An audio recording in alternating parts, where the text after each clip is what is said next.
Perkenalkan, saya Nafiatul Hikmah dari kelas Manajemen dan Kebijakan Kesehatan B, Fakultas Kesehatan Masyarakat Universitas Indonesia, dengan dosen Dr. Edes Surya Darmawan, SKM MDM.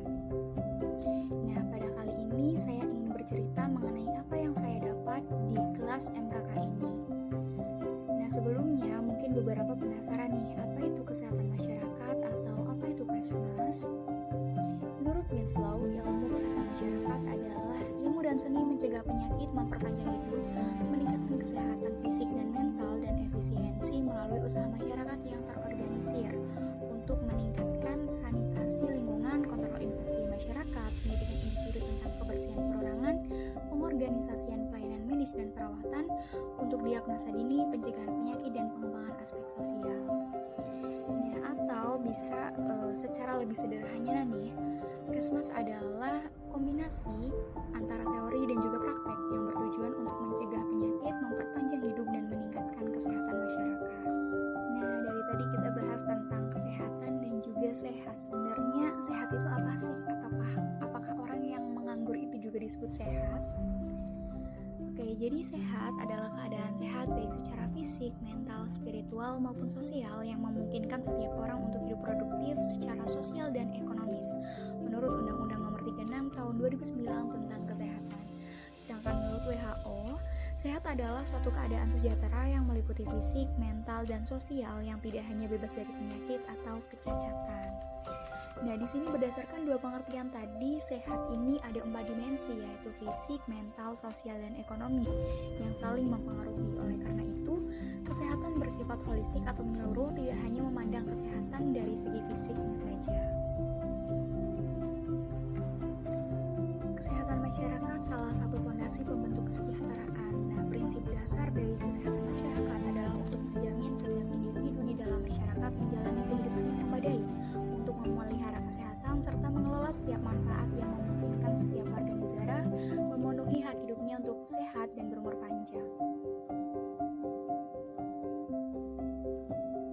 Terdapat 10 layanan kesehatan masyarakat esensial yang menyediakan kerangka kerja bagi kesehatan masyarakat untuk melindungi dan meningkatkan kesehatan semua orang di semua komunitas untuk mencapai pemerataan, yang dibagi menjadi assessment, policy development, dan juga assurance. Tugas dari kesehatan masyarakat sendiri adalah yang pertama menyambut manusia baru, yang kedua mempertahankan eksistensi bangsa, yang ketiga meningkatkan produktivitas, dan yang keempat berterima kasih kepada bangsa. Terdapat 5 level pencegahan menurut Level dan Child. Yang pertama adalah health promotion, yang kedua adalah specific protection, yang ketiga adalah early diagnosis and prompt treatment, yang keempat adalah disability limitation, dan yang kelima adalah rehabilitation. Pada mata kuliah ini, kita akan mendiskusikan mengenai kebijakan. Menurut KBBI, kebijakan adalah rangkaian konsep dan asas yang menjadi garis besar dan dasar rencana dalam pelaksanaan suatu pekerjaan, kepemimpinan, dan cara bertindak tentang pemerintahan, organisasi, dan sebagainya. Pernyataan cita-cita, tujuan, prinsip, atau maksud sebagai garis pedoman untuk manajemen dalam usaha mencapai sasaran atau garis haluan. Atau dapat kita simpulkan, kebijakan adalah wewenang untuk melakukan dan tidak melakukan sesuatu. Sedangkan kebijakan kesehatan didefinisikan sebagai suatu cara atau tindakan yang berpengaruh terhadap perangkat institusi, organisasi, pelayanan kesehatan, dan pengaturan keuangan dari sistem kesehatan. Menurut Waltz 1994. Di Indonesia, kebijakan tersebut dalam bentuk Renstra, rencana pembangunan yang nanti pada akhirnya yang melaksanakan adalah aktor kesehatan. Nah, berikut ini adalah hasil dari berkenalan dengan aktor kesehatan di beberapa tingkat. Yang pertama adalah orang tua. Orang tua saya memeriksakan kandungannya ke bidan paling sedikit 1 kali sebulan, melakukan imunisasi dan timbangan mingguan untuk memantau berat badan saya dengan menggunakan kartu menuju sehat atau KMS. Yang kedua adalah kader. Nah, saya bertanya kepada 2 kader di desa saya, yaitu Ibu Kiryati sebagai kader Jumantik dan Ibu Muhibah sebagai kader lingkungan. Kader lingkungan mempunyai tugas untuk penghijauan lingkungan, yang mana salah satu programnya adalah pembuatan demplot atau kebun sayur mayur di tiap rumah warga yang sedang dijalankan saat ini dengan tujuan untuk ketahanan pangan.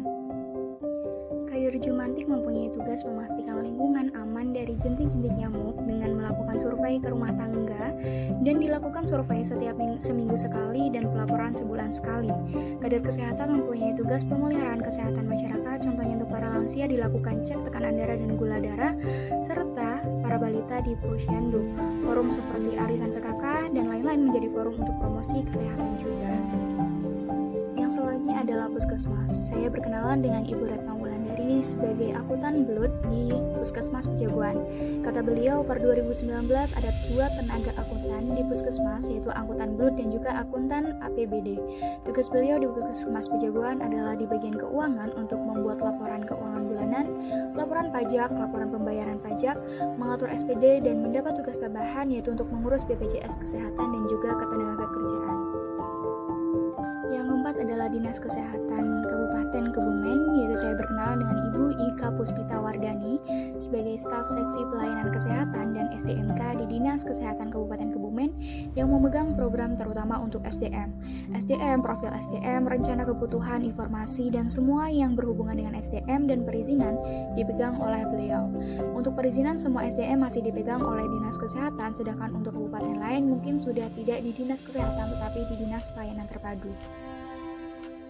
Kesimpulan yang dapat saya ambil bahwa di Indonesia kebijakan terkait dengan kesehatan masih dalam bentuk renstra, rencana pembangunan, dan yang nanti pada akhirnya yang melaksanakan adalah aktor kesehatan.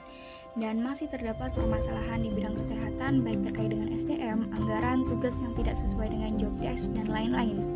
Yang melaksanakan kebijakan dari Kementerian Kesehatan pada akhirnya adalah kader di desa-desa. Oleh karena itu, sesuatu yang besar harus dijadikan menjadi sesuatu yang real di tingkat rumah tangga agar dapat diimplementasikan dengan baik.